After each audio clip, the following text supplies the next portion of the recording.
હું પાવડા લઈને રખડો જોવા 50,000 પગાર 5 લાખની ગાડી કંપની આપી તારામાં ને મારામાં કેટલો ફેર છે ધૂળ ઉડે. હા ભગત સાચી વાત છે હો.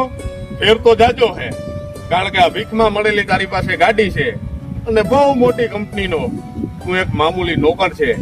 અને આ જો 5ની છે ને આ 7 લાખનું મારું ઘરનું ટ્રેક્ટર છે અને આ જેટલી કંપનીની આ વાડી દેખાય ને એ બધી મારા બાપની છે. ફેર એટલો છે તું નોકર છે હું મારો માલિક છે. અને હા આ જરાક સાઈડમાં રાખજે અમારા બમ્ફરમાં આવ્યો ને તો ટોટલ લોસ્ટમાં જ જાય.